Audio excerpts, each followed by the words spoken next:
PVR today news కి స్వాగతం. Like చేయండి, షేర్ చేయండి. మరిన్ని అప్డేట్స్ కోసం సబ్స్క్రైబ్ చేసుకోండి. విచక్షణ కోల్పోతున్న విద్యార్థి సంఘాల నాయకులు.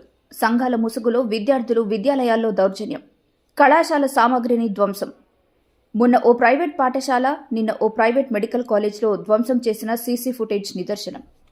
గుంతకల్ మండలంలోని తిమ్మాపురం గ్రామ పరిధిలోని శ్రీ పద్మావతి శ్రీనివాస ఆయుర్వేదిక్ మెడికల్ కాలేజ్లో ఫీజులు అధిక మొత్తంలో వసూలు చేస్తున్నారనే ఆరోపణలతో స్థానిక ఏఐఎస్ఎఫ్ విద్యార్థి సంఘం నాయకులు ఈ నెల 28వ తేదీన మెడికల్ కళాశాలలోకి ప్రవేశించి హింసాత్మక దౌర్జన్యకాండ చేశారు.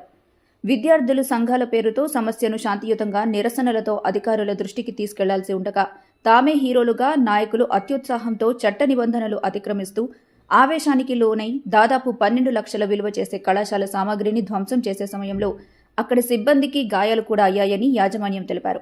దీనిపై 100కు డయల్ రావడంతో రూరల్ సిఐ ప్రవీణ్ కుమార్ హుటాహుటిన అక్కడికి కళాశాలకు వెళ్లి అక్కడ విద్యార్థి సంఘం నాయకులు ధ్వంసం చేసిన వస్తువుల్ని పరిశీలించారు.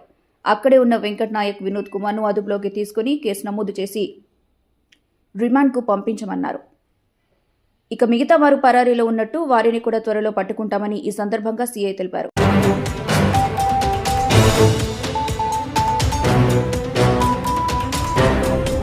3 రోజుల క్రితం ఏకంగా పత్రిక విలేకరుకు సదరు విద్యార్థి ఏఐఎస్ఎఫ్ గుంతకల్ పట్టణ నాయకుడిగా ఫోన్ చేసి బెదిరించడం, అతని తీరు బాధ్యతారాహిత్యానికి ఓ ఉదాహరణ. ఆయా సంఘటన పట్ల రాష్ట్ర, జిల్లా నాయకులు ఏం చర్యలు తీసుకుంటారో వేచి చూడాలి. తెలిసి కూడా కట్టితో కొట్టి వాళ్ళకి పరిగెత్తి దెబ్బ తగలి కదా పరిగెత్తి వచ్చేసేవాళ్ళు. అంత ఇంటిమేషన్ ఇచ్చింటే ఇంకేమైనా వచ్చేవాళ్ళం. చెప్పినా కదా, మేనేజ్మెంటే లేరు, ఇంటిమేషన్ లేదు, ఏమి లేదు.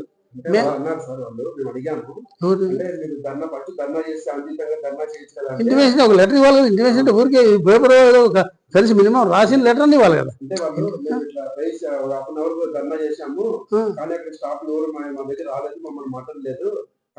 మేనేజ్మెంటే లేదన్నప్పుడు స్టాఫ్ ఎవరు అటువంటి అట్లా కొట్టేదంటే వాళ్ళు ఉండేది 15 మంది, మన వాళ్ళు స్టాఫే 100 మంది ఉంటారు. కొట్టి పడేసి అట్లా అనుకుంటే ఏముండదు. అట్లా వాళ్ళు రెచ్చగొడితే ఇంతమంది ఉన్నప్పుడు వాళ్ళు కొట్టలేరా? రెచ్చగొట్టే మాటలు మాట్లాడితే పలుకొడతారా? రెచ్చగొడితే వీళ్ళు కూడా మాట్లాడుకుంటే వీళ్ళు చేసిన దానికి వాళ్ళే ఎంత రెచ్చిపోవాలి. ఇంక అట్లా అనుకుంటే బయటకు కూడా పోయగలరా? అంతమంది ఉన్నప్పుడు ఏమంటే మన వాళ్ళు మన క్యాంపస్లో దెబ్బలు పడకూడదు కానీ వాళ్ళు జరిగిన దానికి 100కి ఫోన్ చేసి సిఐ గారు వచ్చి తర్వాత ఉన్న వాళ్ళని పిలుచుకెళ్ళినాడు. ఇక్కడ అంత పరిగెత్తిపోయినారు. అప్పటికి 2 రోజుల కిందట అనగా 28/1/2025 సంవత్సరం మధ్యాహ్నం 12 గంటల ప్రాంతంలో నేను గుంతకల్లు సర్కిలాఫ్స్లో హాజరుగా ఉండగా ఆయుష్ మెడికల్ కాలేజ్, తిమ్మాపురం విలేజ్ సంబంధించి ఆయుష్ మెడికల్ కాలేజ్లో ఏఎస్ఎఫ్ ఎవరైతే యూనియన్ లీడర్స్ ఉన్నారో వాళ్ళు అక్కడ కొంతమంది ఒక 20 మంది వరకు వెళ్ళేసి అక్కడ ఫీజులు పెంచారని చెప్పేసి యాజమాన్యంతో గొడవపడి అక్కడ ఉన్నటువంటి ఫర్నిచర్స్ డ్యామేజ్ చేస్తున్నారని చెప్పేసి మాకు డయల్ 100 ద్వారా ఇన్ఫర్మేషన్ రావడం జరిగింది. ఇమీడియట్గా నాకు తెలియడంతో నేను నా staff Guntakal rural police station staff తీసుకునేసి ఇమీడియట్గా అక్కడికి వెళ్ళేసి అక్కడ ఉన్నటువంటి వెంకటేష్ నాయక్ అండ్ వినోద్ని మా ఆధీనంలో తీసుకున్నాము. అక్కడ కాలేజీలో డ్యామేజ్ చేసినటువంటి ఫర్నిచర్ని ఏవైతే డ్యామేజ్ చేశారో అదంతా కూడా మేము చూసి ఫోటోగ్రాఫ్ తీసుకున్నాము, వీడియో కూడా తీసుకున్నాము. కొన్ని వీడియో కూడా తీసుకునేసి మళ్ళీ అక్కడ ఉన్నటువంటి యాజమాన్యంతో మాట్లాడేసి అడ్మినిస్ట్రేషన్ ఆఫీసర్ మహాదేవి గారిని కంప్లీట్ ఇవ్వమని చెప్పేసి వాళ్ళిద్దరిని తీసుకునేసి మేము పోలీస్ స్టేషన్ రావడం జరిగింది. తర్వాత వెంటనే ఏఓ మేడం గారు మాకు పోలీస్ స్టేషన్లో కంప్లైంట్ ఇవ్వడం జరిగింది. ఈ విధంగా ఆయుష్ కాలేజీలో ఏఎస్ఎఫ్ లీడర్స్ వచ్చి మా ఫర్నిచర్ డ్యామేజ్ చేసినారు అని చెప్పేసి. అందులో డ్యామేజ్ చేసేటప్పుడు ఒక రిసెప్షనిస్ట్కి చౌకాడ రక్తగాయం కూడా అయినది.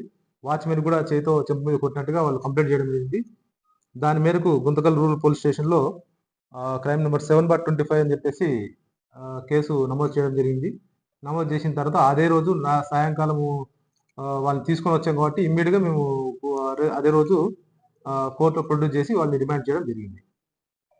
మేము ముఖ్యంగా చెప్పడం ఏమంటే ఈ స్టూడెంట్స్ యూనియన్స్ ఎవరైతే ఉన్నారో వీళ్ళు శాంతియుతంగా ఏదైనా యాజమాన్యాలతో మాట్లాడితే బాగుంటుంది కానీ ఎప్పుడు కూడా ఈ విధంగా హింసాత్మకంగా లేకపోతే ఆస్తుల నష్టం చేయకూడదని చెప్పేసి వారికి మేము విజ్ఞప్తి చేస్తున్నాము. శాంతియుతంగా ప్రజాస్వామ్యబద్ధంగా ఏమైనా ధర్నాలు కానీ చేయడము, లేకపోతే పై అధికారులకు కలెక్టర్ గారికి రిక్వెస్ట్ ఇచ్చేసి ఈ విధంగా పలానా యాజమాన్యం కాలేజీ ఫీజు పెంచింది కాబట్టి మీరు కొంచెం చర్య తీసుకోవాలని చెప్పేసి యాక్షన్ తీసుకుంటే బాగుంటుంది. కానీ నేరుగా వీళ్ళు ఆస్తులు నష్టం చేయడం అనేది కరెక్ట్ కాదని చెప్పేసి మేము వాళ్ళకి చెప్తున్నాము. దయచేసి ఇది దాన్ని గుర్తుపెట్టుకునేసి ఎప్పుడన్నా భవిష్యత్తులో కూడా దండ కార్యక్రమం చేసినప్పుడు ఆస్తులు నష్టం కాకుండా చూసుకుంటే బాగుంటుందని చెప్తున్నాం, తెలియజేస్తాం.